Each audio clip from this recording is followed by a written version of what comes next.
Pues bienvenidos a todos, es un gusto saludarlos y qué alegría que nos pueda acompañar Cristian Huerta para poder compartirnos el tema de este día.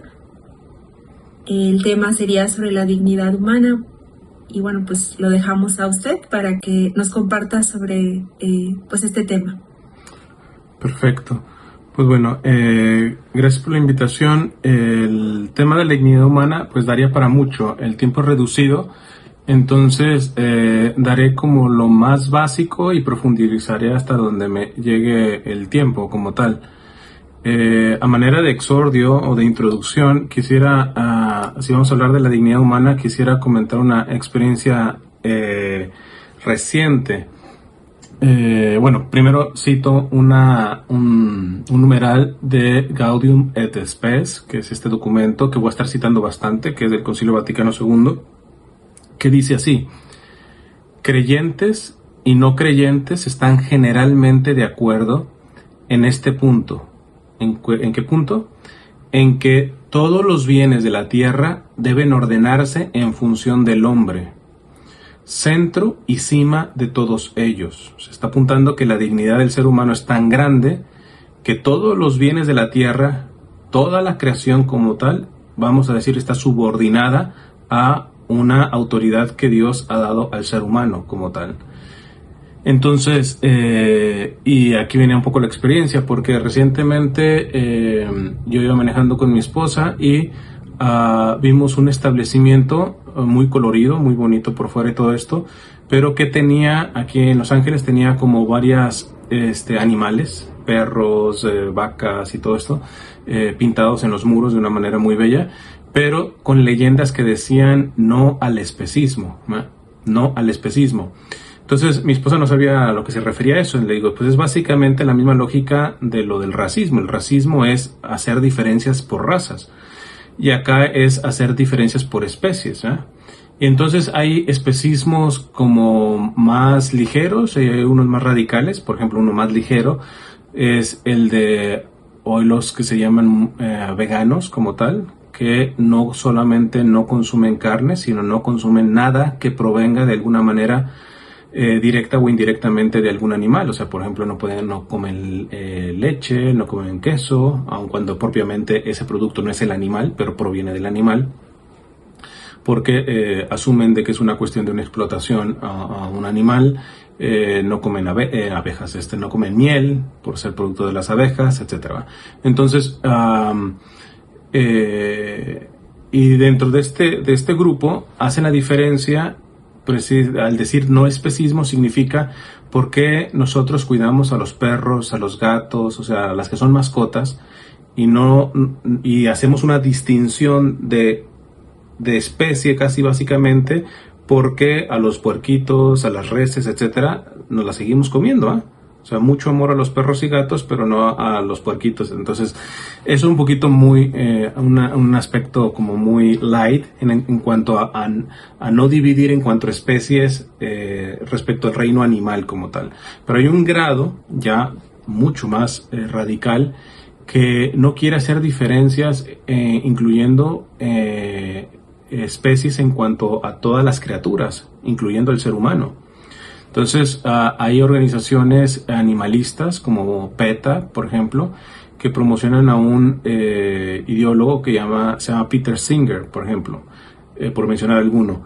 Y este hombre llega a afirmar que hasta qué punto, por ejemplo, el aborto está mal,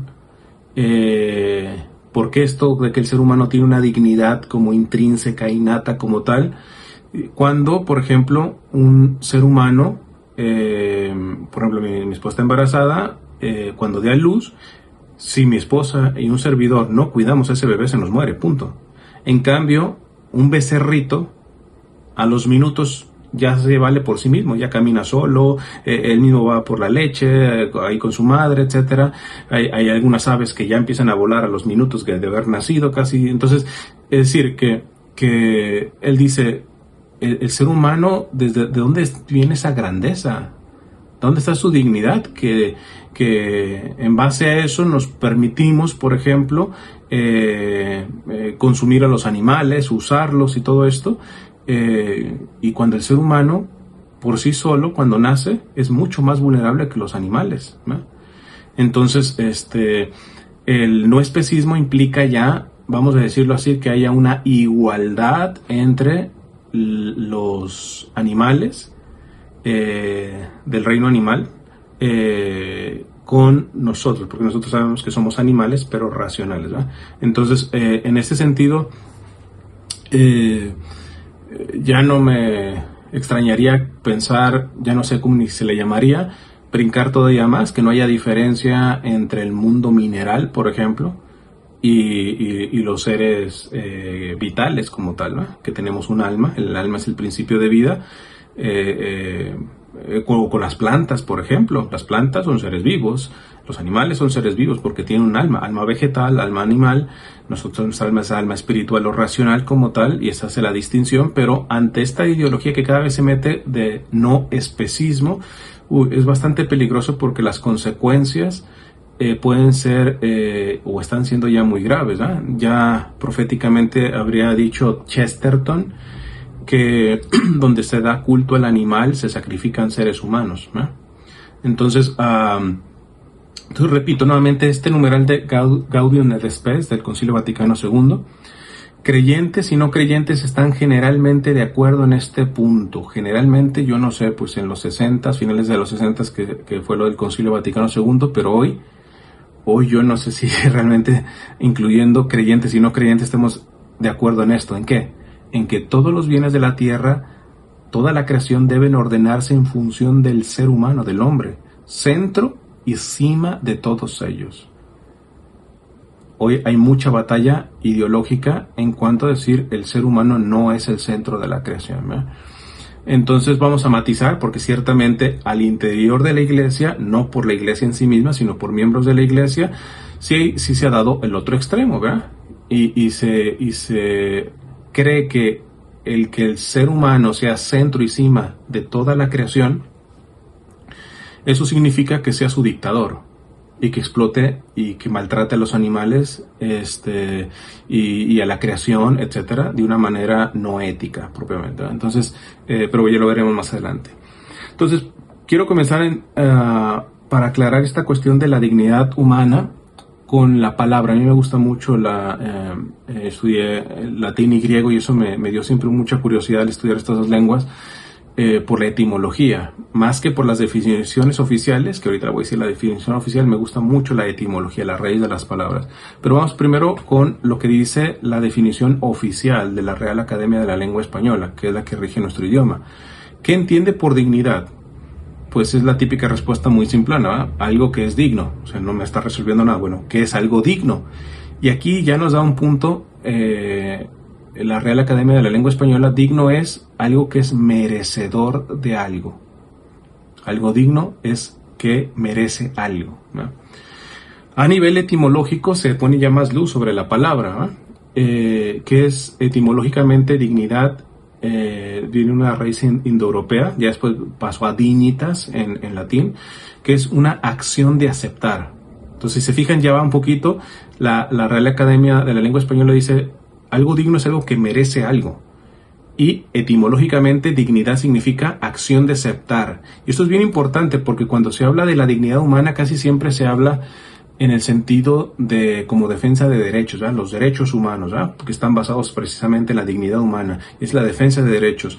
Pero la propia etimología de la palabra, más que derechos, nos habla de deberes. ¿En qué sentido?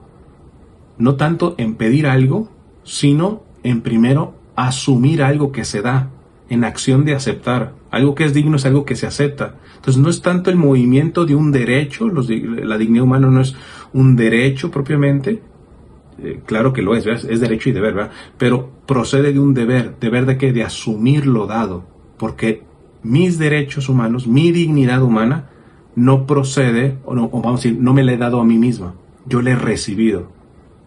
Entonces, esto es bien importante porque muchas veces, sobre todo a nivel político, se manejan muchas cuestiones de los derechos humanos, de la dignidad humana, pero en esta clave un poquito ya ideologizada, como que deja ver, no te lo dice explícitamente, ¿verdad? Pero como que deja ver como que la dignidad humana me la he dado a mí mismo, y eso no. o que procede de mí mismo, por mí mismo, ¿no? La dignidad humana se nos ha dado y yo soy digno y yo hago uso de esta dignidad en esta acción de aceptar lo dado, ¿no? Entonces, ya Aristóteles, obviamente antes de Cristo, hablaba de que solo el bueno es digno. Y ahí ya nos va poniendo varias luces, ¿no?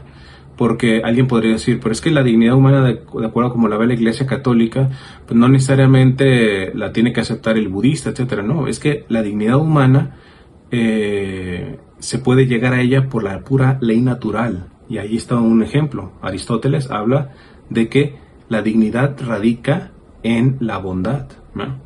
Evidentemente no llega a concluir que la bondad propiamente es Dios como lo entendemos ya por la revelación, pero ya es un atisbo de la pura ley natural, es decir, no puede, si alguien no es bueno, ni se dignifica, ni va a dignificar al otro, ni va a reconocer la dignidad del otro.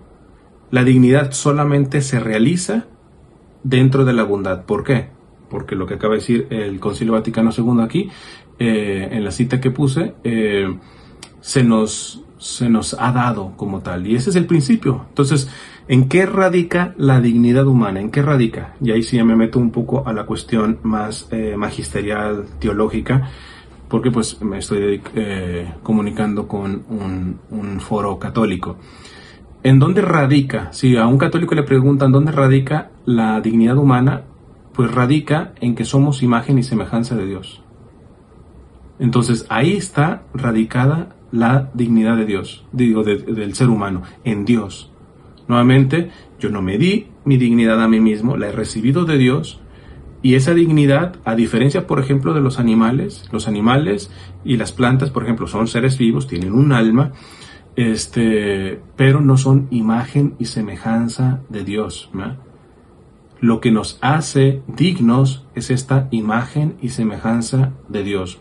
Por lo tanto, ya les voy adelantando. ¿Qué es lo que viola la dignidad humana?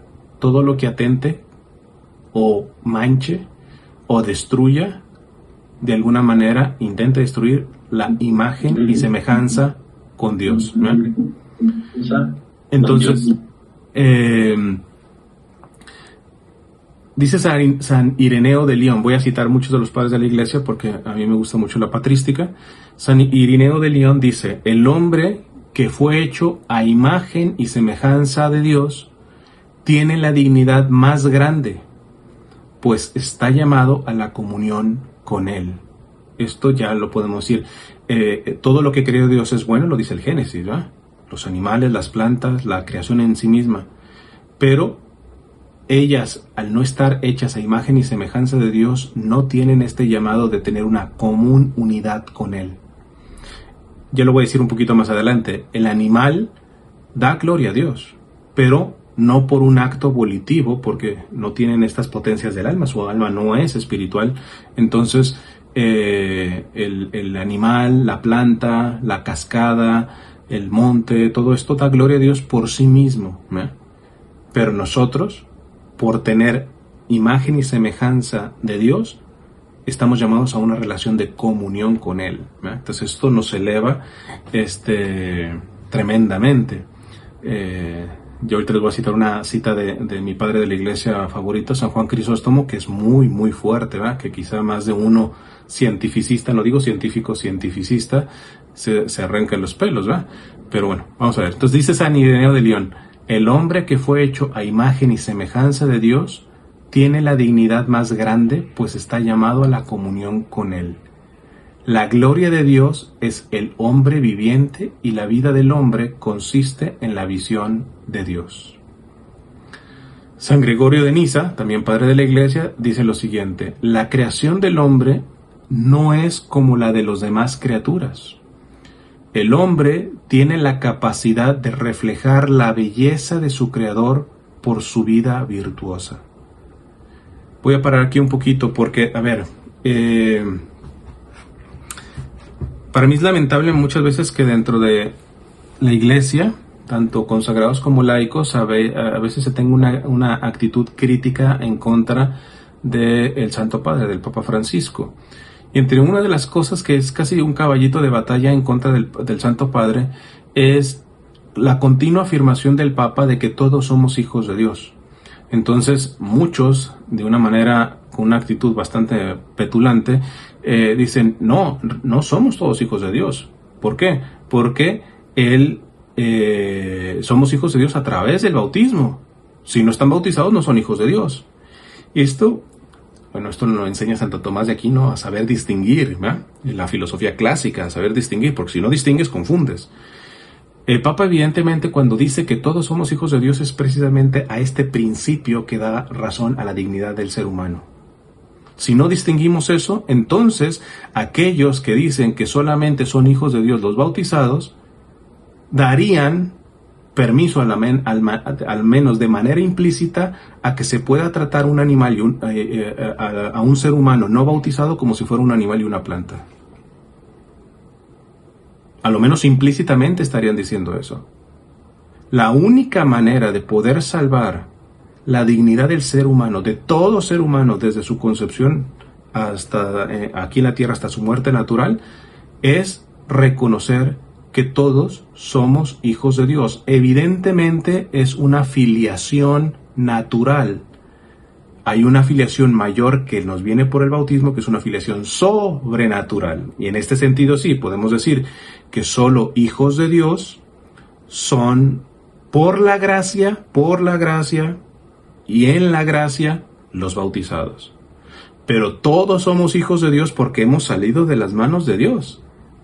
Es más, cuando a veces he dicho este argumento, algunos dicen, pero es que también los animales, sí, pero ¿no sabes distinguir entre un animal y un ser humano? ¿Un animal ha sido a imagen y semejanza de Dios?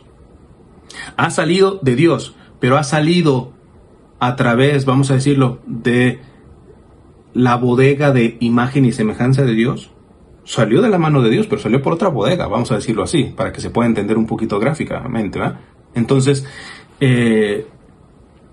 todos somos criaturas de Dios, ciertamente, pero nosotros somos unas criaturas amadas al punto de que somos hijos en tanto, naturalmente, tanto cuanto hemos sido creados a imagen y semejanza de Dios. Luego también a veces suelta un poquito la cuestión bíblica, ¿va?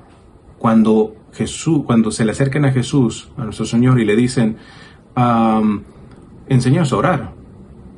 Jesús enseña a orar diciendo, digan, Padre nuestro que estás en los cielos, y nos enseña ahí la oración del Padre nuestro. Pregunta, los que le preguntaron cómo se puede hacer oración, ¿ya estaban bautizados? Evidentemente no, porque el único bautismo que existía entonces era el de arrepentimiento, el de Juan Bautista como tal. El bautismo como lo tenemos hoy es fruto de la redención de Cristo, ¿no? Es fruto de la redención en Cristo. Entonces, y se da dentro del contexto de su resurrección, ¿verdad? Que se transmite esa vida de gracia, ¿verdad? Entonces, y fíjense cómo Jesús ya nos está diciendo que cuando oremos, se lo está diciendo a no bautizados, les está diciendo, digan, Padre nuestro.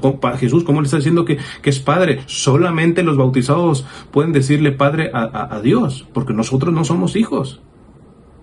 Entonces, a ver, hay que entender esta cuestión, porque muchas veces por querer defender la doctrina y la fe, podemos, como decimos popularmente, darnos un balazo en el pie. O sea, se nos viene en contra el argumento.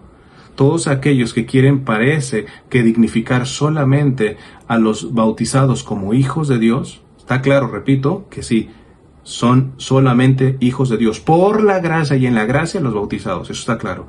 Pero hay una paternidad, hay una filiación natural, que es lo que propiamente da la base a la dignidad del ser humano. Si no reconocemos esto, si no reconocemos que todos somos hijos naturales, entre comillas esto de natural, o sea, salidos de Dios, a imagen y semejanza de Dios, yo le pediría a esas personas, a ver cómo tú me justificas la dignidad humana. Porque repito, porque si no, en el fondo tú me estás diciendo que puedo hacer distinción de trato al bautizado como al no bautizado. Porque uno es hijo y otro no, ¿no? Entonces, espero que no haya confusión. Si hay confusión, al final podemos aclararlo más si me lo indica. Entonces dice, la creación del hombre San Gregorio de Niza, la creación del hombre no es como la de las demás criaturas. El hombre tiene la capacidad de reflejar la belleza de su creador por su vida virtuosa, que se desprende de ser imagen y semejanza de Dios. Por ejemplo, los animales no pueden ser virtuosos.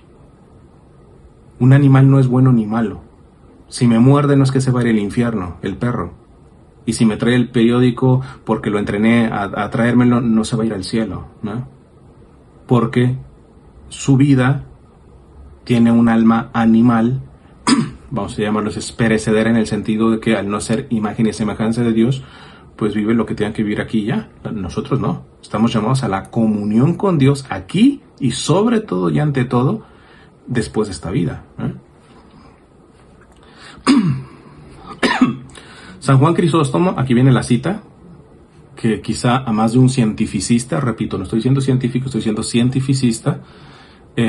Para quien no entienda, el cientificista es quien cree que la verdad se reduce solamente al espectro científico, que se reduce a la parte científica, y entonces deja muchas otras áreas que evidentemente la ciencia no las cubre porque no son parte de su área, ¿eh? Entonces, escandalizaría mucho esta frase, pero nosotros en la fe sabemos que son ciertas. Dice San Juan Crisóstomo: el hombre es más grande que los cielos, porque los cielos pasarán, pero el hombre está destinado a la inmortalidad. Esta dignidad requiere vivir en conformidad con su naturaleza elevada. O sea, está diciendo un solo ser humano, hermanos, uno, es más grande, es más digno que toda la creación. Y no sé si han hecho este ejercicio, métanse para ver cuántas galaxias hay, nuestra Vía Láctea, en la galaxia que está ahí, esta galaxia es una pequeñita, o sea, es inmensa la creación. Y ahí no me voy a meter ya en la cuestión más científica de que si se está expandiendo todavía más el universo, o se está reduciendo, hay las dos teorías, etc. El punto está, así como lo tenemos el universo, y el universo conocido, San Juan Crisóstomo está diciendo, el ser humano, la dignidad del ser humano es mayor que todo eso. Un ser humano vale más que todo eso. Y da un argumento, porque todo eso creado pasará, pero el ser humano hecho a imagen y semejanza de Dios, ese no pasará, ese es inmortal. Te podrás condenar, pero seguirás existiendo en el infierno. De hecho, voy a decir una cosa que también pudiera escandalizar, pero lo explico para aclararlo. En el infierno seguiremos siendo imagen de Dios, mas no semejanza, ¿no? Los demonios siguen siendo imagen de Dios. ¿En qué sentido? La imagen generalmente se representa la cuestión esta, que somos seres espirituales, en el caso del hombre corpóreos, ¿va? También, pero que tenemos estas potencias de memoria, intelecto y voluntad, que tenemos un espíritu como tal.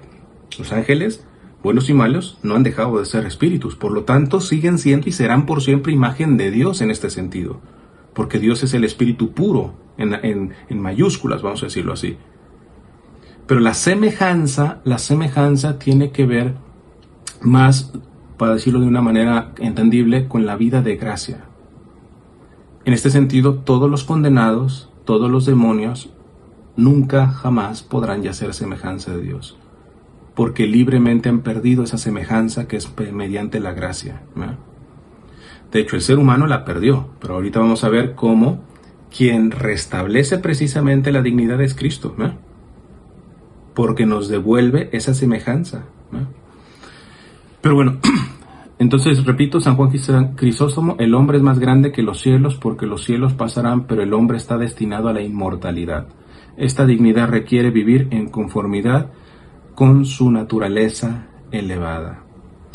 San Basilio Magno, también padre de la Iglesia, dice lo siguiente: el hombre ha recibido de Dios el mandato de gobernar sobre la creación. ¿Por qué? Porque es mayor que la creación. ¿Por qué? Porque está hecho a imagen y semejanza de Dios, porque tiene una dignidad más alta que toda la creación. Pero ojo lo que dice ya San Basilio Magno en los primeros siglos del cristianismo, ¿eh? ¿Por qué? Les había dicho de que hay un extremo en donde se ha visto el ser humano ciertamente como el centro de la creación, como la obra máxima de Dios como tal, pero esto nos ha llevado como un tipo de altanería, de tiranía, de autoritarismo respecto al resto de la creación, ¿no? Yo puedo consumir un puerquito, vamos a decirlo así, para alimentarme, pero yo no puedo estar torturándolo o por medios no higiénicos, etcétera. Eso va en contra de mi propia dignidad. De hecho, esto lo he explicado muchas veces. Cuando yo soy cruel con un animal, puedo ser hasta un animal que no tiene muy desarrollado su sistema nervioso, por lo tanto ni siquiera podemos decir está sintiendo dolor. Sin embargo, es pecaminoso ese acto por el solo hecho de que en mí genera la crueldad, y la crueldad me pudre a mí, me mancha mi propia dignidad. Entonces es pecado la crueldad contra los animales, la explotación inmoral de la naturaleza, desde luego que es inmoral, pero no por la naturaleza o no por el animal, sino porque en el ser humano engendra una suciedad que mancha la propia dignidad. Porque yo no soy dueño de la creación, yo soy administrador. Dios nos puso como centro, pero no como dioses de la creación. Entonces, dice San Basilio Magno, el hombre ha recibido de Dios el mandato de gobernar sobre la creación, no como un tirano, sino como un reflejo del amor de Dios. Esto manifiesta su alta dignidad. Es decir, que sobre todo cuando critican tanto al Papa Francisco cuando ha sacado las encíclicas de Laudato Si, que tiene que ver con, que le llama la casa común y todo esto, pues yo les diría, váyanse a los padres de la iglesia, ¿eh? Mira, aquí San Basilio Magno en los primeros siglos lo que está diciendo.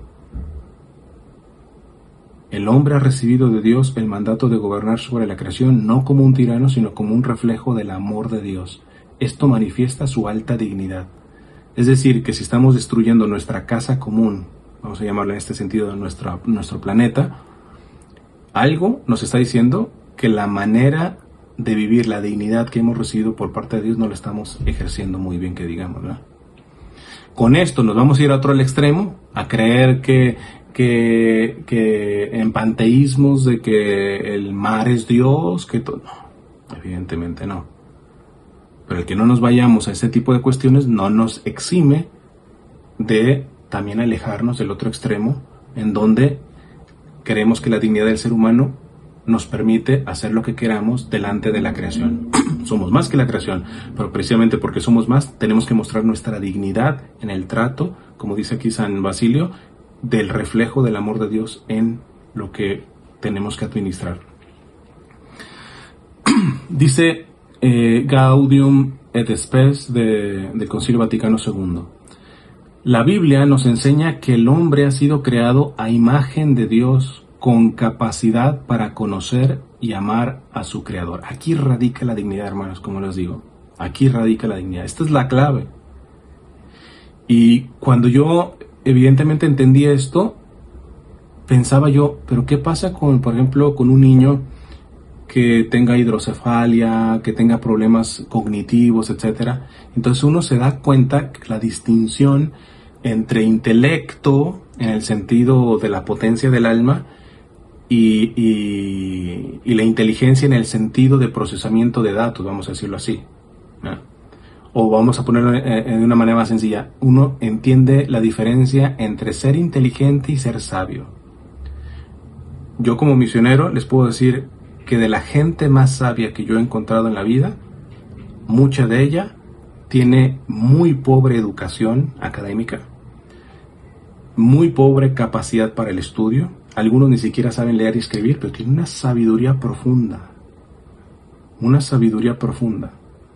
Entonces, a esto yo creo que es lo que nos apunta este documento del Concilio Vaticano. Dice, la Biblia nos enseña que el hombre ha sido creado a imagen de Dios, con capacidad para conocer, pero no conocer, ojo con esto, no conocer en el sentido de aprenderse el catecismo, de saber mucha doctrina. No estoy hablando de que sea malo esto, pero no ese es el conocimiento propio de nuestra dignidad.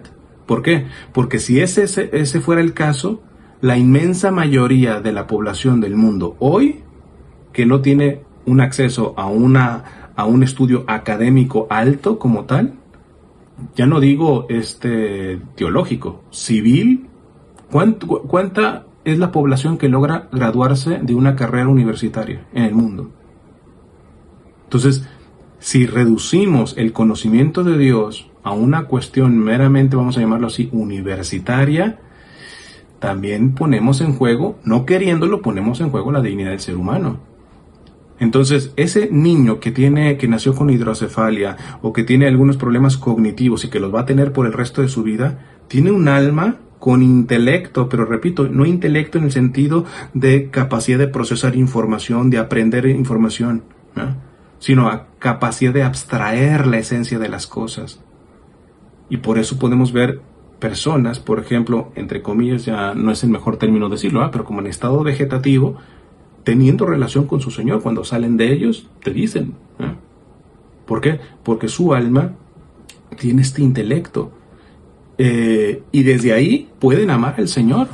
Porque también, si vamos a reducir amar a Dios a obras de beneficencia como tal, que el Señor la piden, dar de comer al hambriento, dar de beber al sediento, eso es Mateo 25, etc. Pero, ¿qué pasa con aquella persona que está postrada en un hospital? Y que no puede, ya no ir a hacer un servicio a un pobre, no puede ni siquiera moverse. Yo tengo una amiga misionera que tiene esclerosis múltiple progresiva, se llama Samia Sumot, y ella evangeliza, pero realmente ya no puede mover nada. Está toda prácticamente paralizada, es una santa para mí esta mujer. ¿Quién puede decir que esa persona no está amando?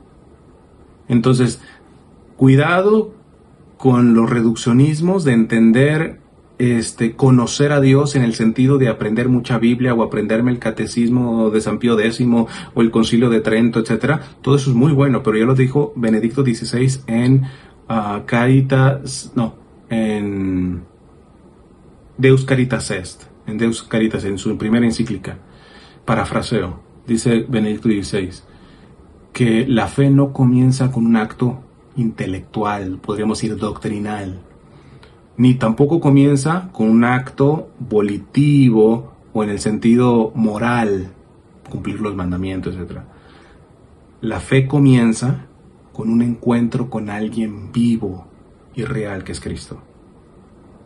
Porque puedes tener mucho conocimiento de doctrina y puedes portarte muy bien, no meterte con la vecina, ser sumamente casto, etcétera, etcétera, y eso no es igual a que hayas tenido y sigas teniendo diariamente un encuentro con Cristo personal. Y una persona quizá no sea la más virtuosa moralmente, pero ahí está dando la pelea, quizá no sea la más intelectual, doctrinal, pero a través de este encuentro esencial y principal se da cuenta de que esa es su dignidad, porque en eso radica la dignidad. Somos hechos a imagen y semejanza de Dios. ¿Para qué? Para conocer y amarlo. Para conocer y amarlo. Y en esto solamente se necesita ser humano. No se necesita per se un conocimiento doctrinal o mandatos y todo esto, que todo eso después nos ayudan en el camino. Benedicto XVI, cuando era cardenal, una vez en una conferencia, dijo que hay que tener cuidado. Él le hablaba de decir con la fe pura, pero lo decía en el sentido como irónico, ¿no? Dice, porque aquellos que pretenden tener una fe pura, en este sentido sí doctrinal pura, así como esterilizada y todo esto, que lo domina todo, te pueden explicar cualquier cosa de la fe, la Eucaristía y todo, o sea, que dominan toda esta cuestión, dice, correríamos el grande peligro de que la fe en la iglesia sería como una fe excluyente o una fe elitista. Y dice Benedicto XVI, Ratzinger en su momento, y si algo es renovador, innovador, vamos a decirlo también, en la fe cristiana respecto a las demás religiones, es de que Dios mismo se hizo hombre, se hizo pequeño, se hizo pobre. Y si algo tiene la fe cristiana es que la puede vivir hasta el más ignorante. Pero si empezamos a reducir la fe a un conocimiento teológico, que repito, no está mal, pero lo que está mal es creer y resumir que, mi dignidad de ser humano tiene que ser en cuanto a llegar a controlar los dogmas, la doctrina, en cuanto a cumplir todos los mandamientos y todo esto. Ya no sería una fe que pueda alcanzar al más ignorante, al más pequeño. ¿No? La dignidad del ser humano, dice Gaudium et Spes, el Concilio Vaticano II, parte de que en la Biblia nos enseña que el hombre ha sido creado a imagen y semejanza de Dios con capacidad para conocer y amar a su Creador.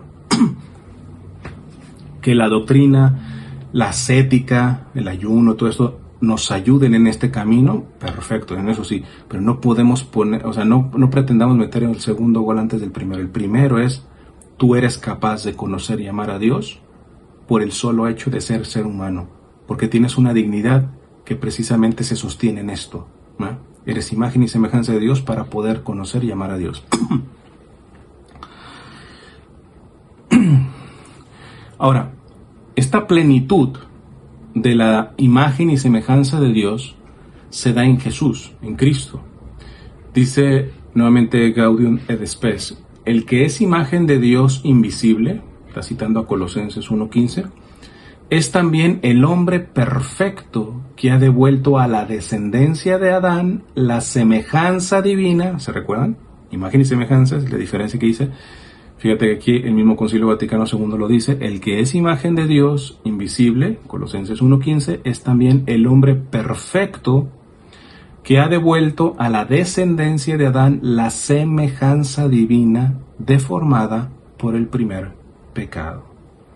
A ver, con esto puedo decir varias cosas, porque para mí creo que es el corazón de la dignidad del ser humano, ¿eh? Sí, el inicio pues es entender que hemos salido de Dios a imagen y semejanza, ¿verdad? Pero es en Cristo, porque esto es una visión de algunos padres de la iglesia con las cuales yo comulgo, que es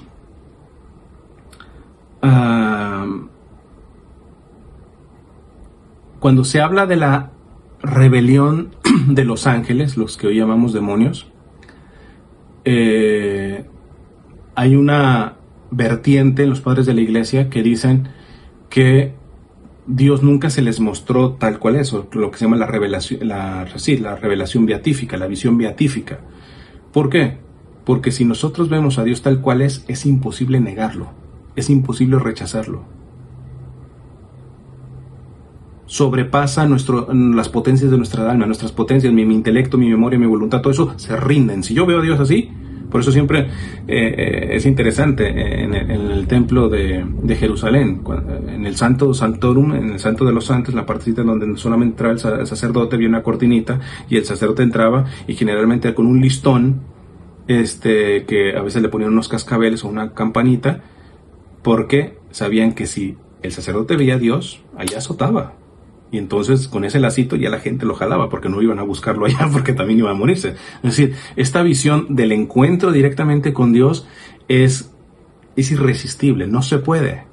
No se puede negar a Dios. Si vemos a Dios tal cual es, no se puede negarlo. Entonces está esta tesis propiamente de que los ángeles evidentemente se relacionaban con Dios y todo esto, pero como que Dios les estaba un poco velado, ¿no? Entonces, precisamente porque les puso la prueba de aceptarlo o no aceptarlo. No porque se quite el velo y pues ahora no les queda otra de aceptarme, porque si me ven tal cual soy, no me pueden negar. Entonces, pues sabemos que se dice que 1/3, básicamente, de los ángeles se rebelaron a su cabeza, pues, Satanás, pero ¿cuál fue la causa? Entonces algunos padres de la iglesia dicen que Dios la prueba se las puso precisamente en la encarnación, de que la segunda persona de la Santísima Trinidad se iba a ser ser humano.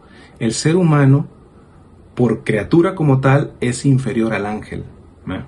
Y ahora después a través de Cristo es otra cosa, pero así de arranque el ser humano, lo dice un salmo, lo hiciste poco inferior a los ángeles, lo coronaste de gloria y dignidad, etcétera, etcétera, ¿no? Entonces, con la soberbia de este demonio y de los que lo siguieron, pues se pronunció el non serviam, no serviré. ¿Cómo yo te voy a servir? Sí, eres Dios, pero ¿cómo te voy a servir encarnado en una criatura inferior a nosotros. Y aquí viene lo importante, porque hay algunos padres de la iglesia en la patrística que dicen que la encarnación ya estaba, a partir de esto, hecha, porque cuando cayeron los ángeles, todavía no caía Adán y Eva. De hecho, ya es el demonio quien tienta a Eva. Entonces, antes de que caiga Adán y Eva. Porque siempre se dice, es que la segunda persona de la Santísima Trinidad tuvo que tomar carne. ¿Por qué? Porque los hombres, Adán y Eva, metimos la pata, entonces tuvo que venir a rescatarnos, ¿no? Por eso me gusta mucho esta tesis, básicamente, de ciertos padres de la iglesia, en donde dicen, no, Dios ya había decidido hacerse hombre. Más aún, el modelo, el prototipo, por ejemplo, estos son unos ¿cómo se llama? Una cajita donde pongo estos microfonitos, ¿no? Entonces, si yo aquí le pongo algún tipo de barro, alguna cosa, va a tomar la forma de esto. De aquí se hace, es el molde, básicamente, ¿no? El molde del ser humano es Cristo. Cuando Dios pensó en crear un ser humano, pensó en Cristo. No se puede entender, no existe el ser humano en puro, vamos a decirlo así. El ser humano es una idea de Dios de que la segunda persona de la Trinidad se iba a encarnar en esta criatura llamada ser humano, que es poco inferior a los ángeles, como dice el Salmo. ¿Por qué? Por amor. Ahora, una vez que el ser humano cayó, también vendrá como redentor, pero también vendrá como redentor. Cristo, para varias partes de la patrística, no se encarnó porque, vamos a arreglar esto que ya descompusieron los seres humanos. Cristo se encarnó porque el proyecto de Dios era amar tanto a la criatura, al ser humano, que la segunda persona de la Santísima Trinidad iba a encarnarse. Y eso no lo soportó Satanás. Y de ahí la rebelión. Por eso yo digo una frase que es bastante provocadora para algunos, pero si se entiende desde lo que estoy diciendo verán que no es provocador, es la meritita verdad, aunque algunos los escandalice, y es: todo cristocentrismo es antropocéntrico, todo antropocentrismo verdadero es cristocéntrico. Cuando yo escucho a algunos decir, es que este Papa pone demasiado al ser humano en el centro, mijo, no es el Papa Francisco, es Cristo. ¿Tú qué crees que hizo Cristo al tomar carne? Al hacerse ser humano, sin dejar de ser Dios. Poner al ser humano, a la humanidad, en el centro. Que hay humanismos ateos, como el de la Ilustración, parte del Renacimiento y todo, bueno, te la paso. Pero poner al ser humano en el centro es lo más cristiano que pueda haber. ¿Por qué? Porque fue Cristo quien puso al ser humano en el centro, al él no hacerse ángel, no hacerse querubín, hacerse ser humano, tomar carne y todo en todo condición de nuestro ser humano, menos en el pecado. ¿Por qué? Porque el pecado no es humano. Nosotros tenemos pecado, pero eso es ajeno a nuestra humanidad. De hecho, el pecado nos deshumaniza, el pecado nos arranca, nos ensucia nuestra dignidad. Entonces, esto es importantísimo. De hecho, hay un obispo que están viendo si abrir la causa de canonización. Él falleció en 2020, don Enrique Suárez, él se llama, para mí un santo.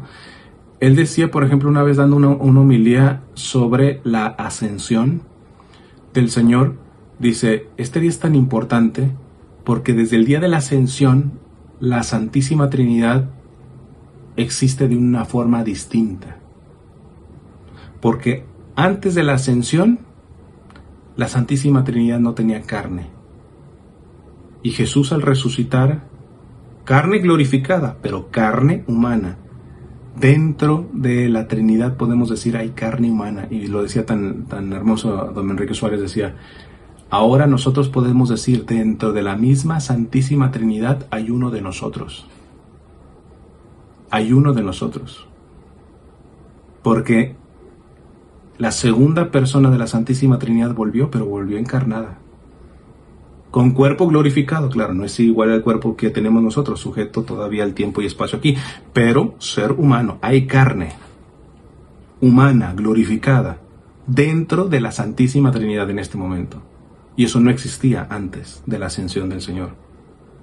Entonces, para que vean la dimensión de lo que implica la dignidad del ser humano, de que la segunda persona de la Trinidad se encarnó y hoy, con cuerpo glorificado, habita en el único Dios, en el seno de la Trinidad, con carne humana.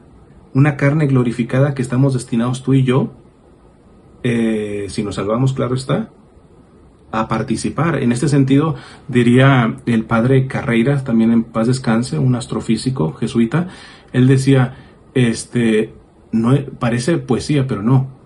Cuando resucite nuestro cuerpo, si nos salvamos, literalmente podremos darle un abrazo a Cristo. Literalmente podremos darle un beso a la Virgen. No románticamente, no poéticamente, porque nuestra carne resucitará glorificada, pero será carne. El ser humano no puede existir totalmente sin su cuerpo. Todos los que están en el cielo es una gracia especial de que puedan estar existiendo sin el cuerpo, porque están esperando a la resurrección del cuerpo. Entonces, pero todo esto es a través de la encarnación. La dignidad del ser humano siempre se entendió como ser imagen y semejanza de Dios, pero cuando se pone bajo el espectro de Cristo, tú dices, llega a un nivel que simplemente tú dices, te vuela la cabeza. O sea, ¿hasta qué nivel Dios ama al ser humano que manda a su Hijo a hacerse ser humano, en todo semejante a nosotros? De ese nivel es la dignidad del ser humano, ¿no? De ese nivel. Y repito el numeral aquí de Gaudium et Spes, dice, el que es imagen de Dios invisible, Colosenses 1:15, es también el hombre perfecto que ha devuelto a la descendencia de Adán la semejanza divina deformada por el primer pecado. Que ha devuelto la descendencia de Adán la semejanza divina. Nosotros, a través del pecado original, habíamos perdido la semejanza, que fue lo que les expliqué. Por ejemplo, cuando yo peco mortalmente, cuando yo estoy en estado de pecado, he perdido la semejanza. Gracias a Dios, porque Cristo nos ha dado, por ejemplo, el sacramento de la reconciliación, yo puedo recuperar esa semejanza. La imagen no la puedo perder. ¿Por qué? Porque la imagen es esta capacidad de ser seres espirituales. Y en este sentido digo, los demonios son imagen de Dios. ¿Por qué? Porque siguen existiendo, existen, vaya a la redundancia, en Dios. En el infierno es la ausencia completa de Dios, salvo en el ser mismo del demonio, porque el demonio no se da vida a sí mismo. El condenado sí. Hay algo de Dios en cuanto que se sostiene su existencia. Dice, si no me recuerdo la carta de San Pedro, no me acuerdo si en la primera o la segunda, que dice, en él somos, nos movemos y existimos, ¿no? Entonces, pero la semejanza, que ya tiene que ver más con esta vida de gracia, con cristificarnos, ese sería mejor el término, porque me gusta el término santificarnos y todo, pero ya ahorita con esto que les expliqué, la dignidad habla de Cristo en nuestro centro, ¿eh? Entonces, cristificarnos, asemejarnos a Cristo, esa, cuando pecamos mortalmente, pues la perdemos. Y mientras no nos muramos, caemos mil veces nos podemos levantar, ¿eh? Porque ahí está la gracia, a través, por ejemplo, principalmente el sacramento de la reconciliación, esperándonos a devolvernos esa semejanza ganada por Cristo. Termino con esta parte, consecuencias.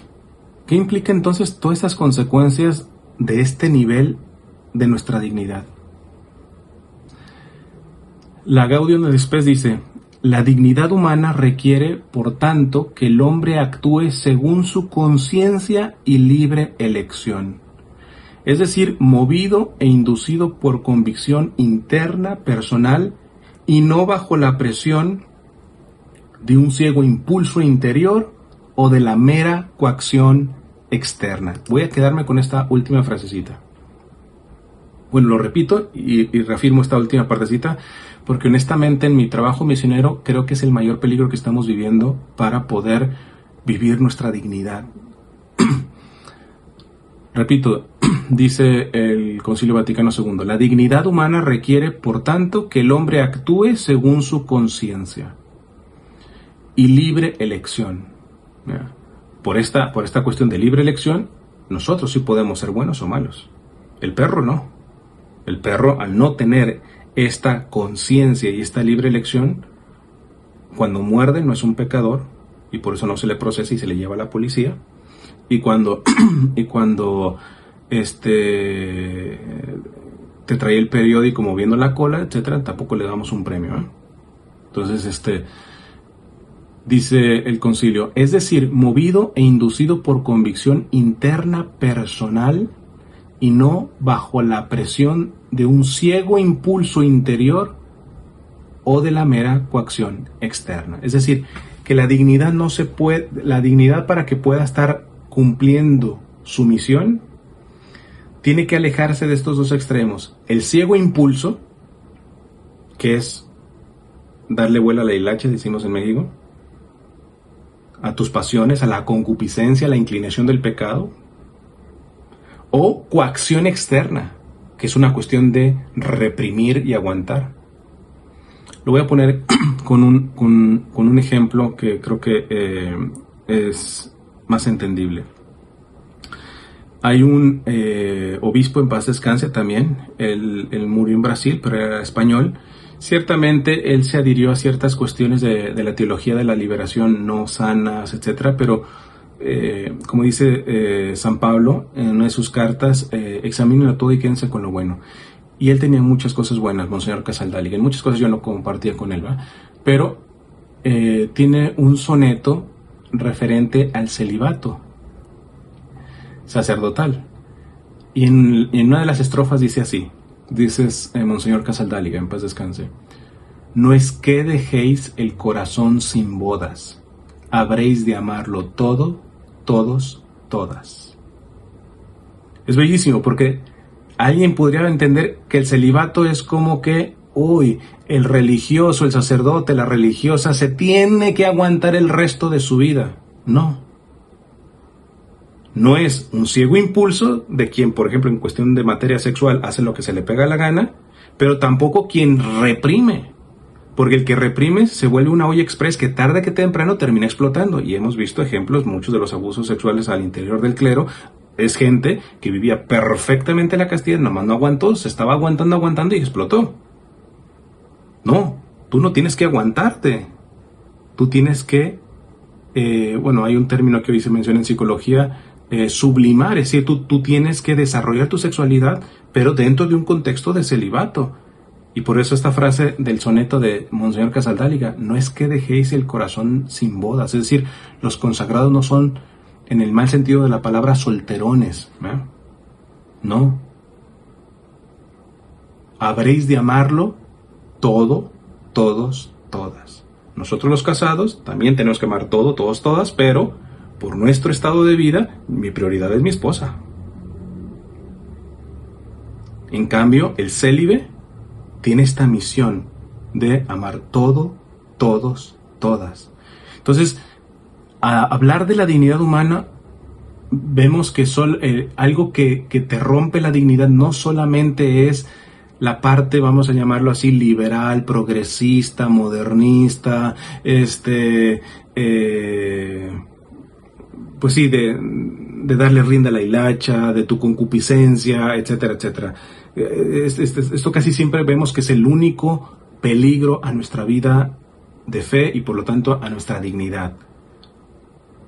Pero no, igual mata, igual ensucia, igual aplasta tu dignidad la visión que el Papa Francisco llama rígida, o que aquí el concilio dice de coacción, de restricción.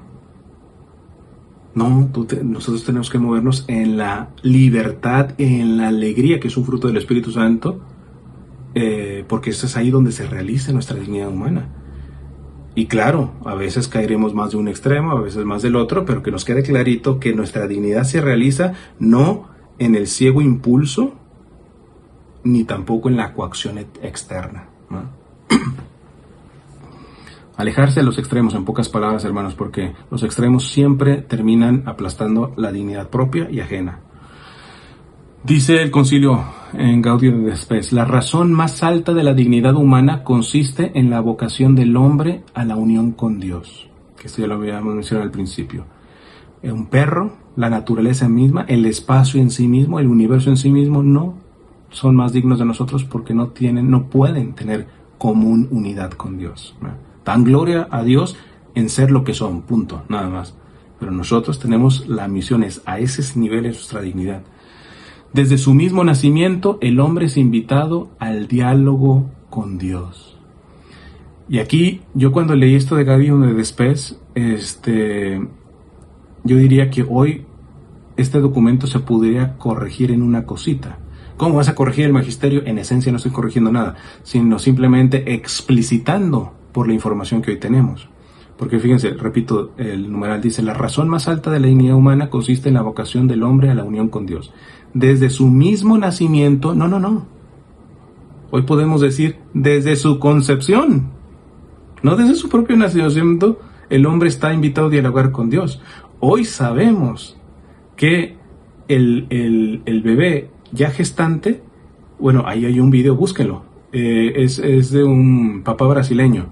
Busquen, no sé cómo les podrá salir, busquen ultrasonido de bebé reaccionando a la voz del papá. Y el papá le empieza a decir en portugués: ¿dónde está el papá, el bebé de tu papá, el bebé de papá? ¿Dónde está?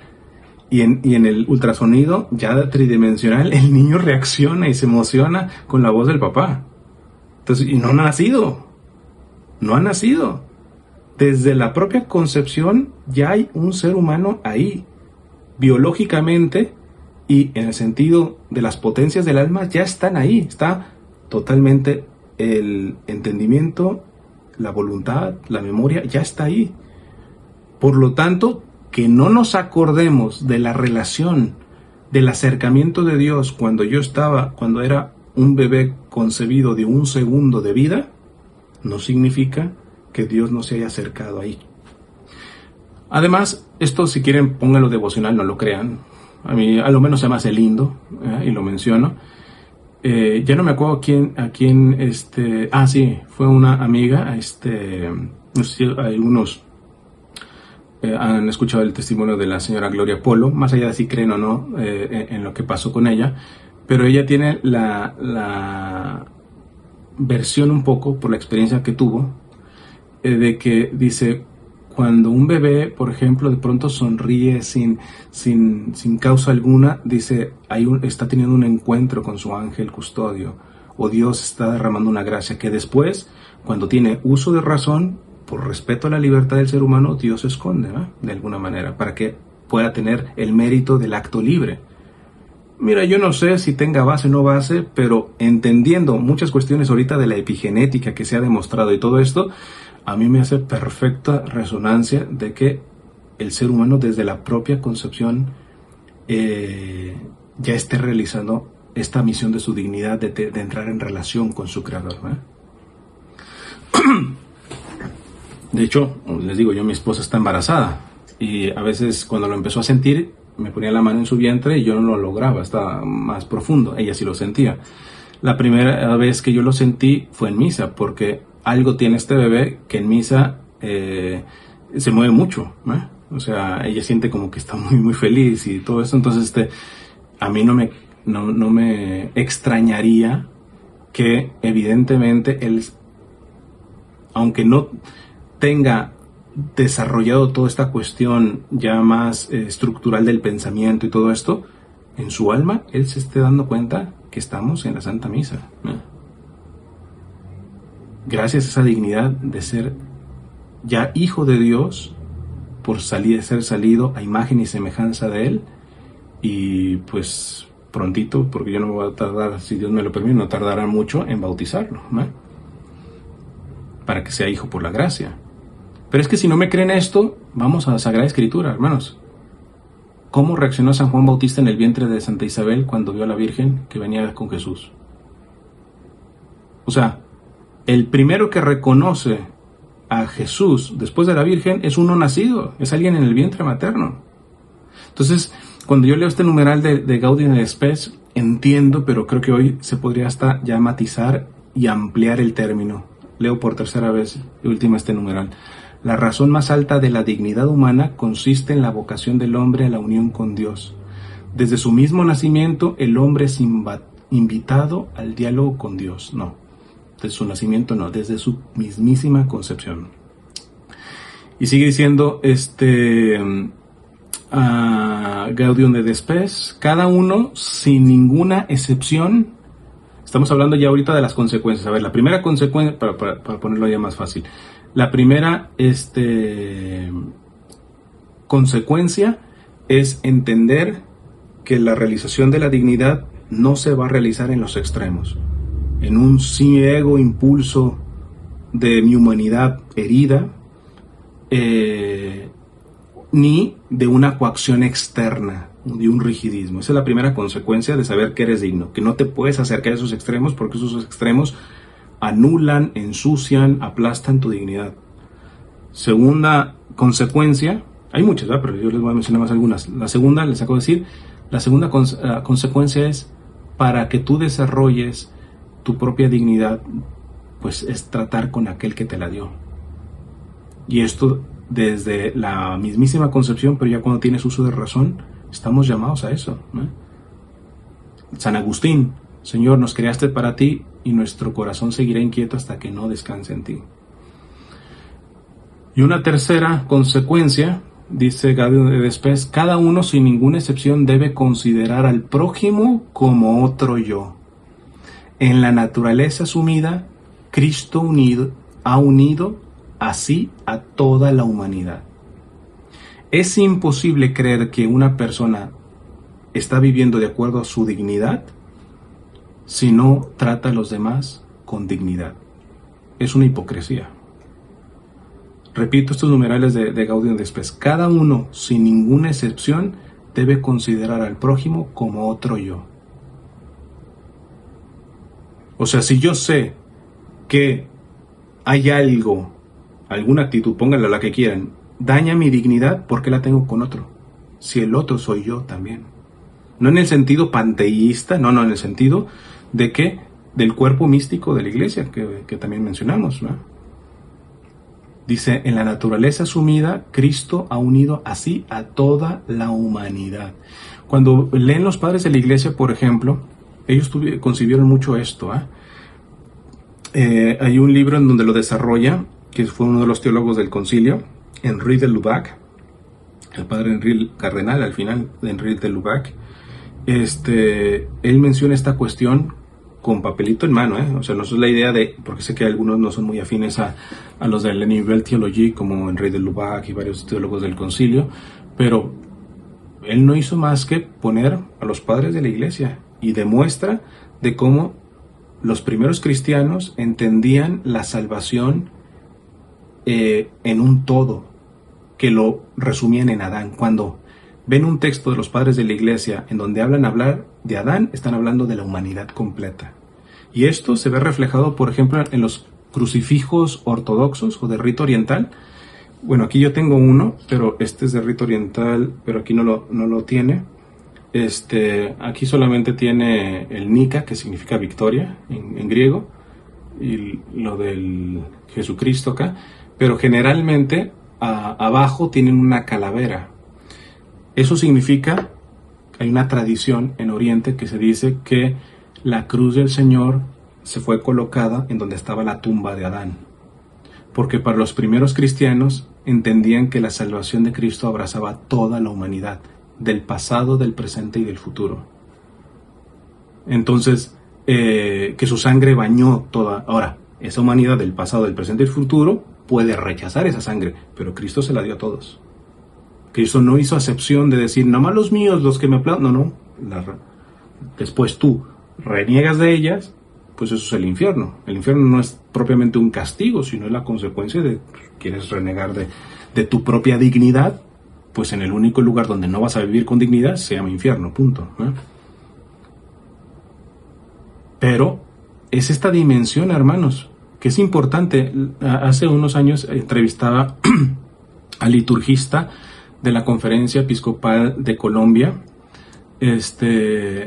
y estábamos hablando de algunas cuestiones de liturgia. La entrevista la pueden encontrar en mi canal de YouTube, y él hablaba de ciertas oraciones devocionales muy lindas, muy buenas, que se meten a veces dentro de la celebración de la Santa Misa. Y él dice, no están bien. Y él pone un ejemplo. Después de comulgar, alma de Cristo, santifícame. Cuerpo de Cristo, sálvame. Dice, el acto litúrgico es un acto comunitario, no individual. Dice, analicen la mayoría de las oraciones a nivel litúrgico, son en plural. Porque es esta conciencia de la salvación de un todo, de la humanidad.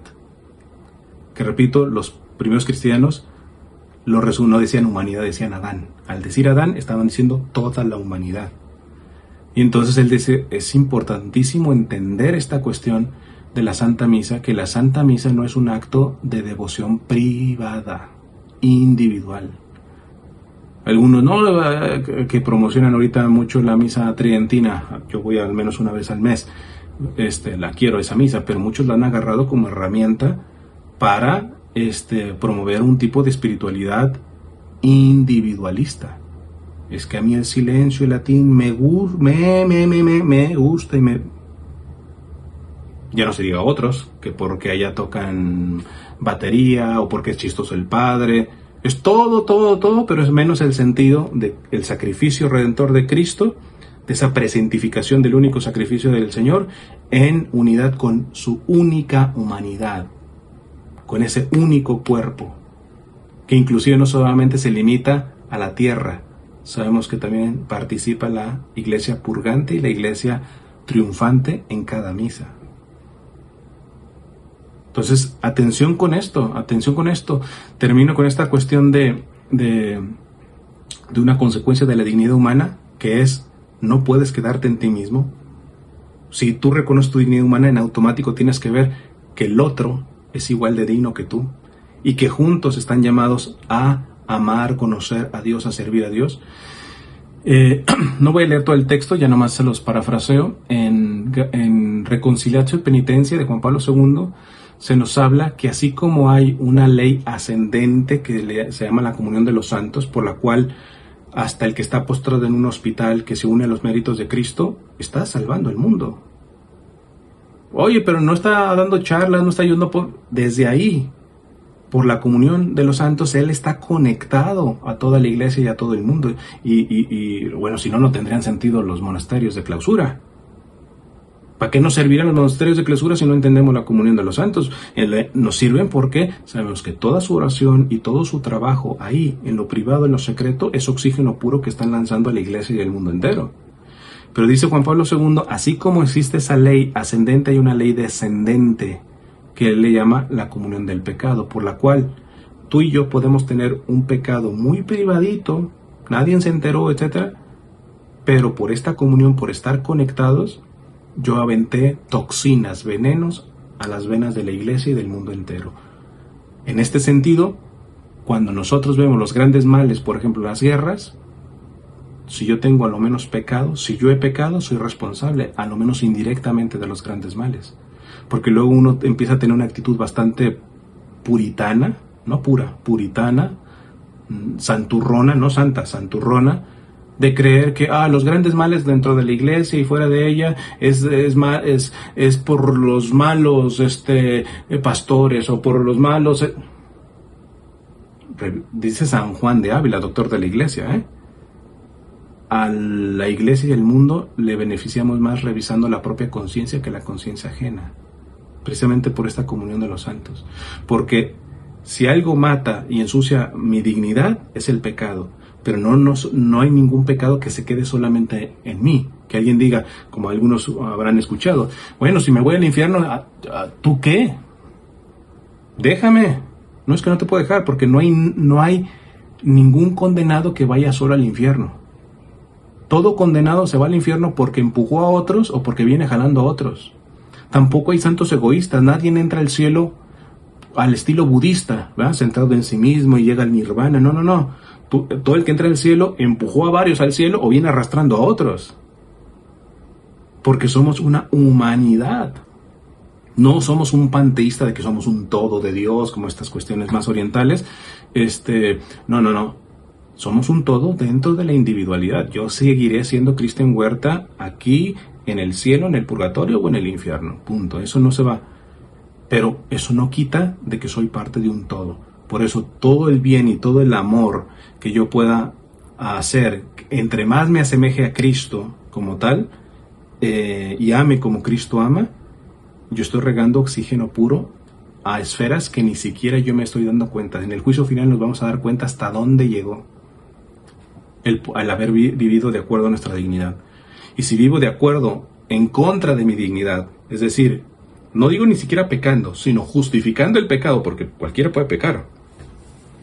Eso no significa que no te puedas levantar. Hay una diferencia entre un pecador arrepentido y un pecador cínico, ¿eh? No, el que es cínico como tal está aventando veneno no solamente a su propia vida, sino a su contexto, y ni siquiera se imagina hasta dónde está llegando el veneno propio de su pecado, hasta dónde está violando la dignidad de otros seres humanos al no estar respetando su propia dignidad. Entonces, a manera de conclusión, diré dos cosas. Una, San Clemente de Alejandría dice lo siguiente: la dignidad humana no radica en su poder físico, sino en su capacidad de conocimiento, amor y comunión con Dios. ¿Dónde radica la dignidad humana? En que somos creados a imagen y semejanza de Dios. ¿Y eso qué? Que eso nos da la capacidad de conocer, que ya les expliqué que no se refiere a conocer en el sentido de quien estudia un libro, ¿no? Mi dignidad me da capacidad de conocer, amar y entrar en comunión con Dios. Ahí se radica. Cuanto haya más cosas que favorecen esto, favorecen más la dignidad humana. Cuando hay cosas más que reducen esto, estás yendo en contra de la propia dignidad del ser humano. Ahora, conocer, amar y tener comunión con Dios no se puede. De hecho, la manera de confirmar que verdaderamente es verdadero conocimiento, verdadero amor y verdadera comunión con Dios es en el amor al prójimo. Y si no me creen, nada más váyanse a la primera carta de San Juan en el capítulo 4, donde se nos dice, y con esto termino: nosotros amamos porque Él nos amó primero. Si alguno dice, yo amo a Dios y odia a su hermano, es un mentiroso. Pues quien no ama a su hermano a quien ve, no puede amar a Dios a quien no ve. Y nosotros hemos recibido de Él este mandamiento: quien ama a Dios, ame también a su hermano. Pues bueno, con esto termino. No sé si haya alguna pregunta.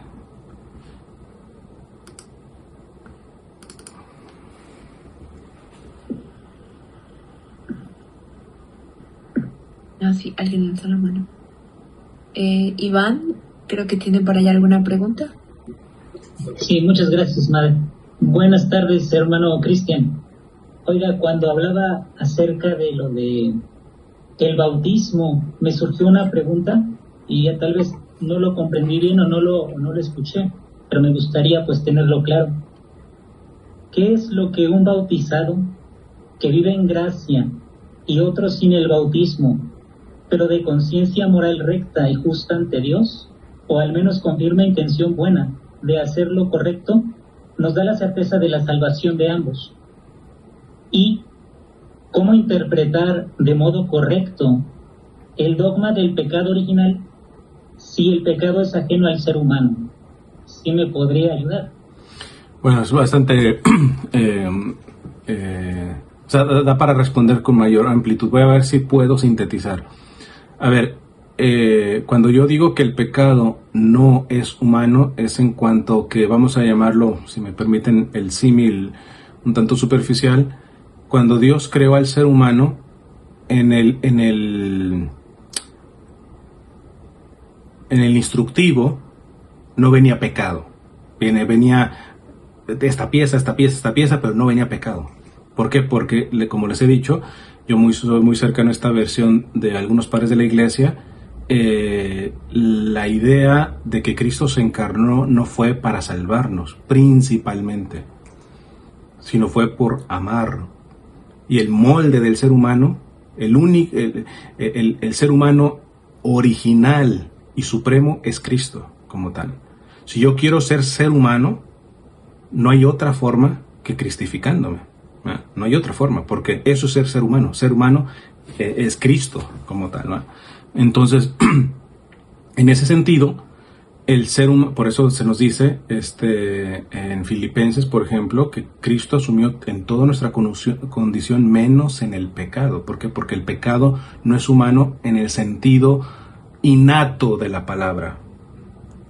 Ahora, nosotros como seres humanos pecamos, pero por eso podemos quitar el pecado. ¿Cuál sería el problema de que el ser humano innatamente fuera pecador? Innatamente. Es decir, por naturaleza, pecador. Pues que en realidad ya ahí se comprometería primero la mismísima creación. Dios hace algo que no es bueno. Pero segundo, la mismísima salvación, porque ¿cómo yo poder querer hacer una pera manzana? Si yo soy pecador en el sentido ontológico, en el sentido innato como tal, punto y se acabó. Pero precisamente porque el pecado no es innato a mí, se adhiere a mí, sale de mí, etc., pero no es innato a la humanidad concreta, el pecado deshumaniza. Por esa misma razón hay esperanza de quitarlo. Y al quitarlo no dejo de ser yo, al contrario, soy más yo. Cuando yo estoy en pecado, soy menos yo, soy menos humano, soy menos Cristo. Entonces, es esta cuestión en el sentido de que estoy diciendo de que el pecado no es humano. No se interprete en que como el pecado fuera un agente exterior, como no responsabilidad mía, como que viene, no sé, quizá es el demonio que actúa en mí, etcétera. Inclusive una persona poseída, por ejemplo, sabemos que no está pecando cuando está en el trance, ¿no? Habrá pecado antes, en pleno conciencia, porque tiene que haber materia grave, pleno conocimiento, pleno consentimiento. Cuando hay un trance de posesión diabólica, podrá estar dando pestes, maldiciones, etcétera, tronar un crucifijo, lo que tú quieras y gustes, pero él no es responsable de eso, sino es el demonio que actúa a partir de ahí. Y la persona puede estar perfectamente en gracia también. Un poseso puede estar en gracia. La única persona que conozco oficialmente en posesión es una persona de misa diaria, ¿no? Ya no doy más detalles de por qué ella quedó así. Entonces, a eso es lo que yo me refiero. Esa era una de tus preguntas. La otra me decías de o si me la repiten, la otra la olvidé. ¿Qué tenía que ver, creo que con el bautismo? Ajá, ¿qué es lo que un bautizado que vive en gracia y otro sin el bautismo, pero de conciencia moral recta y justa ante Dios, o al menos con la firme intención buena de hacer lo correcto, nos da la certeza de su salvación, de los dos? Ya, bueno, en la cuestión de la salvación yo al menos soy muy respetuoso en este sentido. ¿Por qué? Porque de entrada sabemos que un bautizado se puede condenar. Nada más arrancando de ahí se puede condenar. Quien crea, o sea, nosotros no somos calvinistas, ¿verdad? Es decir, estoy bautizado y tengo ticket directo al cielo. No podemos pensar eso, ¿no? Entonces, eso por una parte, ¿verdad? Yo creo que todo parte en esta cuestión del proceso de cristificación. O sea, la gracia del bautismo es un toque de nuestra sustancia, ¿no? Como lo dice Benedicto XVI, ¿va? En Spe Salvis. Es un toque de la sustancia y nos da ya el cielo, vida eterna. Anteriormente se les interrogaba a los padres y los padrinos que iban a bautizar, ¿qué quieren para el niño? El bautismo. ¿Y qué da el bautismo? Y tienen que responder, vida eterna. No sé si se han parado a pensar en eso. Cuando nos bautizaron, ya nos dieron el cielo, nada más que dice Benedicto XVI en Spe Salvi, en semilla. La vida de fe es un peregrinaje. Nosotros no somos protestantes quienes dicen, acepta a Cristo en tu corazón y decláralo tu Señor y todo esto y serás salvo. La visión de la aceptación de Cristo católica es en peregrinaje, es un proceso, no es un acto inmediato y que queda ahí. No sé si me hago entender. Entonces, evidentemente hay una gran diferencia entre estar bautizado y no bautizado. ¿Por qué? Porque hay cosas que el no bautizado simplemente no podrá hacer porque es necesaria la gracia. Es necesaria la gracia. De ahí en más no se puede. San Pablo, hago el mal que no quiero y el bien que quiero no puedo dejar de hacer. Desdichado de mí, es como si llevara una ley de muerte. Pero doy gracias a Cristo, Señor, que ha vencido esta ley de muerte en mí. Entonces, evidentemente, moralmente, vamos a decirlo, alguien que no está bautizado puede llegar a un grado de bien alto bajo una ley natural, pero nunca podrá llegar a una cuestión sobrenatural, porque necesita esta gracia propiamente del bautismo, ¿eh? Entonces, pero yo no sé si eso sea más preocupante o si es más preocupante que los bautizados que la tenemos no vivamos de acuerdo a ese bautismo y que le pongamos aduanas, como dice el Papa Francisco, al Espíritu Santo, no solamente respecto a los otros, sino respecto a uno mismo. Porque a mí me preocuparía más no el hecho de que todavía hay personas que no están bautizadas, sino que esas personas no bautizadas no se les antoja estarlo, porque los bautizados no somos Cristos vivientes, que miramos como Cristo, que hablamos como Cristo, que amamos como Cristo, que tocamos como Cristo. Porque si fuera así, básicamente habría un boom de personas que se quisieran bautizar, ¿eh? Decía Saint Charles de Foucault, quiero ser tan bueno, tan bueno, tan bueno, tan bueno, que quien me vea me diga, si este es bueno, ¿cómo será su jefe? ¿Eh? ¿Cómo será su jefe? Entonces yo creo que va por ahí. Ahora, en una cuestión ya más doctrinal, esto nos ayudó mucho a entender el Concilio Vaticano II. Primero citar un numeral que mucha gente dice, tú no sales de ese numeral, pero es que no se entiende. Muchos veo que al día de hoy lo repito y no lo entienden. Numeral 66 del Catecismo de la Iglesia Católica. La revelación pública, el depósito de la fe ya está dado, pero no está completamente explicitado. Muchos temerariamente dicen, el Papa Francisco está cambiando la doctrina. No saben lo que significa cambiar la doctrina y otra explicitarla, ¿no? Entonces, y el mismo numeral 66 nos dice que el Espíritu Santo ayudará en este sentido a la Iglesia tras los siglos, hasta el fin de los tiempos, a ir entendiendo más y mejor eso que ya se nos ha dado. Ya se nos ha dado, está completo, pero ¿quién puede decir que ya lo ha entendido completamente? Eso sería un acto muy grande de arrogancia. Entonces, a partir de esto, ¿qué puedo decir?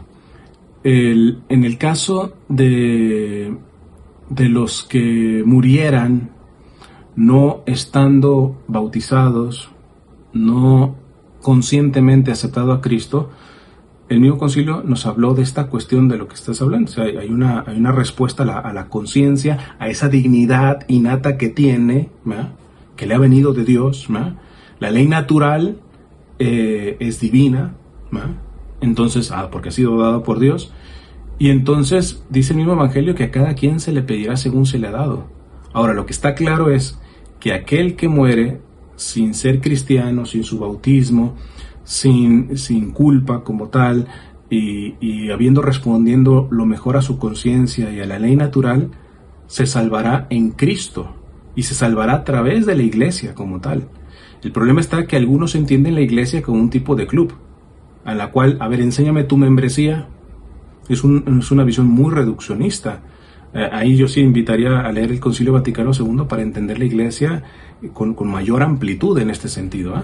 Pero no hay ninguna persona que esté en el cielo que no haya sido por Cristo y a través de la iglesia. Ahora, que para mí por Cristo signifique un protocolo de que haya firmado en una parroquia, que todo ese tipo de cuestiones, pues bueno, ahí ya sería discutible, ¿eh? Empezar a entender, porque ya simplemente yo les estaba hablando, por ejemplo, del pecado en cuanto al sacramento de la reconciliación, y la reconciliación es la vía, el sacramento de la reconciliación, mediante la confesión como la conocemos, es la manera ordinaria del sacramento. ¿Qué significa? Que puede haber una manera extraordinaria. Si yo como misionero el día de mañana me voy a un lugar donde ni sacerdotes hay, yo no me creo tan santo como para no pecar. Y por muy bautizado que esté, estoy en riesgo de condenación. ¿Qué va a contar el Señor? Lo que se llama la contrición perfecta, el arrepentimiento. Pobre de nosotros si se va a reducir a una cuestión, pero no pudiste confesar con un sacerdote. No había sacerdote aquí en este lugar remoto de China.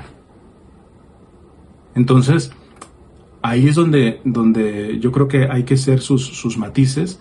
Al final, yo en cuestiones de salvación también intento ser lo más prudente. A mí no me gusta estar diciendo, este sí se va al cielo, este se va al infierno, etcétera, porque se me hace bastante pretencioso. No me acuerdo si era el santo cura de Ars que decía, o uno de los padres del desierto que decía que nos avergonzará ver a muchos que ya dábamos en el infierno, y nos alarmaremos de ver muchos en el infierno que creíamos que estaban en el cielo, ¿eh? Entonces yo con esos temas te doy una respuesta así, pero yo no vas a escuchar de mí, mira, hasta aquí se va a salvar, hasta aquí no se va a salvar, ¿eh? Este tiene un poquito más bautismo, este no tiene más. No, te doy unos principios y tú discierne si te sirven algo con lo que te he dicho, ¿eh? Muchas gracias. No le dije. Sí, y con respecto a este tema del bautismo, hay una gran diferencia entre bautizados y no bautizados, porque esto lo entiendo por experiencia, porque yo tengo una amiga que pues fue bautizada, pero no de la iglesia católica, sino de una secta aparte, en este caso de una iglesia luterana.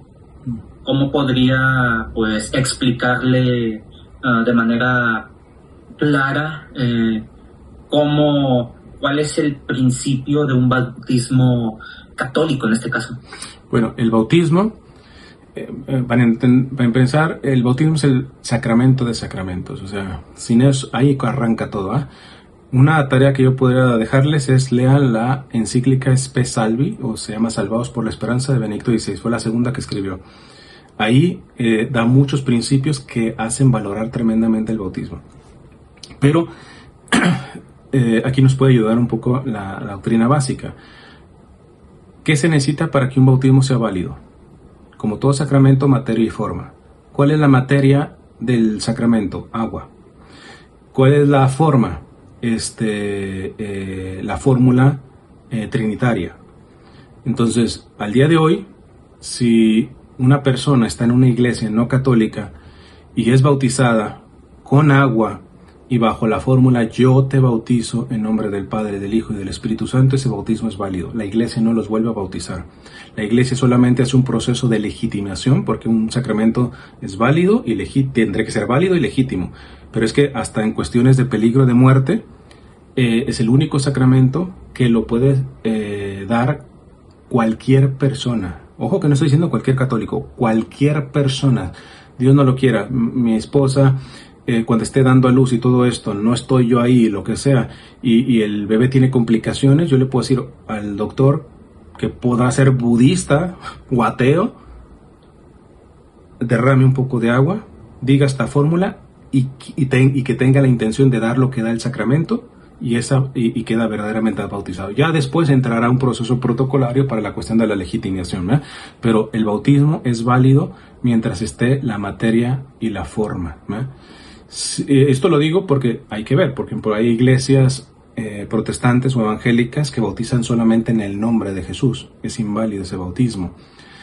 Pero inclusive no hace mucho acá en Estados Unidos pasó un caso muy particular, porque creo que fue el dicasterio para los sacramentos que sacó una fórmula de que se había enterado que en algunas partes, con estas cuestiones creativas de algunos sacerdotes que entienden que el sacramento es comunitario en este sentido, ¿verdad?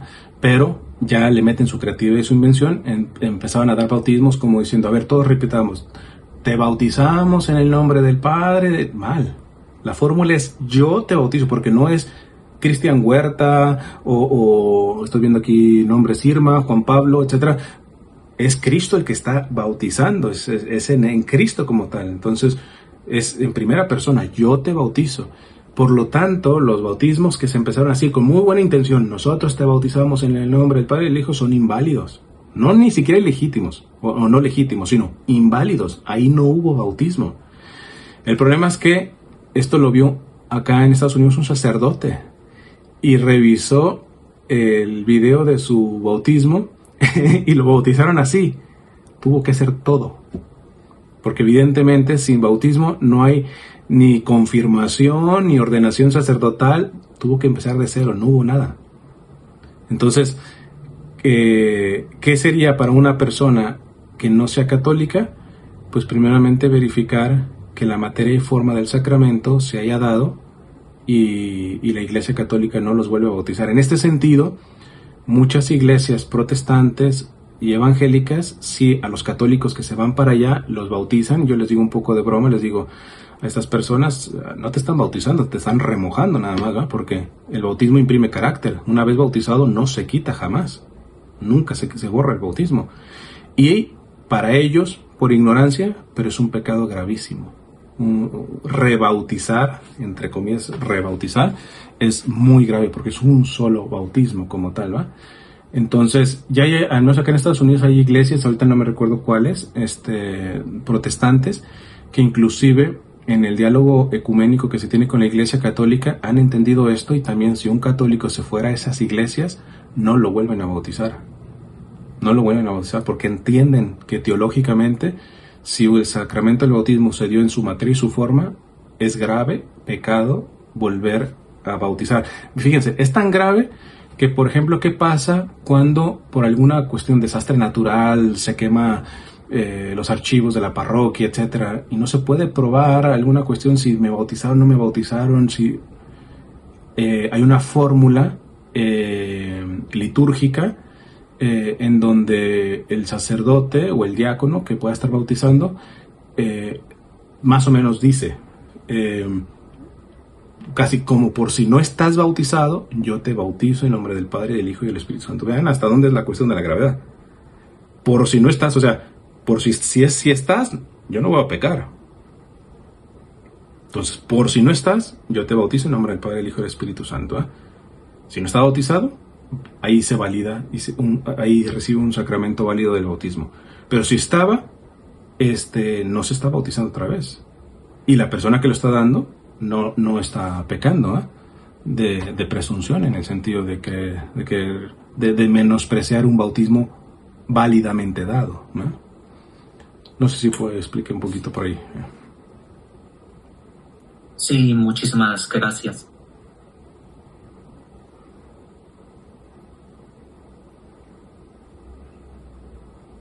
No sé si hay algo más.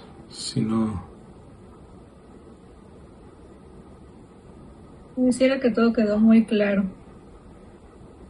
Perfecto. Pues le agradecemos muchísimo, Cristian, que haya podido dar este tema a los jóvenes con mucha profundidad. La verdad es que sí, le agradecemos mucho.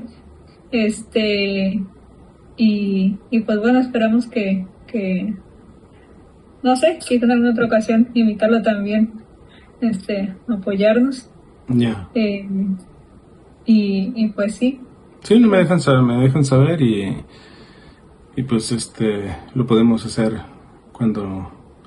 mientras tenga un tiempecito, etcétera, pues lo podemos hacer virtualmente o en una ida que tenga a México, hasta los visito. Ustedes están en Chiapas, ¿no?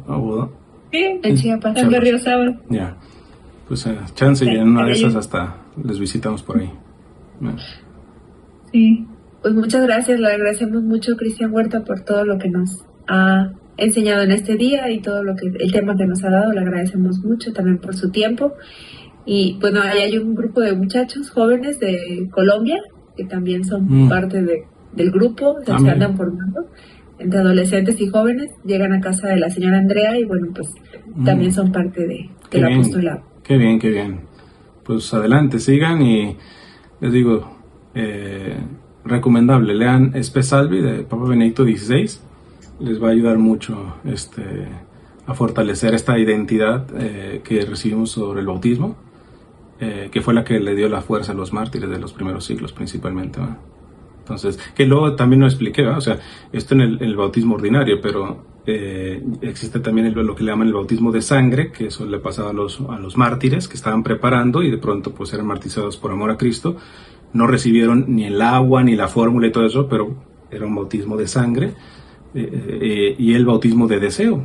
También alguien que moría en preparación, no mártir, pero se estaba preparando para ser bautizado, deseaba estar bautizado, y muere antes, no recibió el agua y no recibió la fórmula, pero quedó bautizado por deseo. Entonces son esos tres tipos de bautismo: de sangre, deseo y el ordinario, que es el que tendremos que tener todo.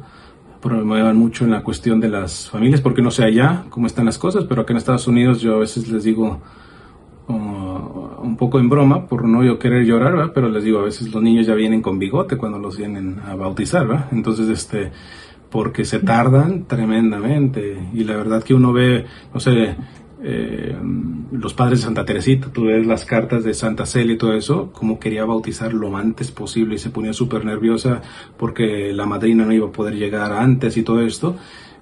Los santos tenían conciencia de la grandeza de lo que es el bautismo y por lo tanto de no aplazarlo tanto, ¿eh? Pero bueno, ahí se los dejo por si les sirve. Pues les agradezco a todos, que Dios les bendiga y me encomiendo su oración. Sí, claro que sí, y vamos a rezar por su bebé para que todo nos salga bien. Sí, les agradecería. Bueno, que Dios les bendiga. Me retiro. Gracias.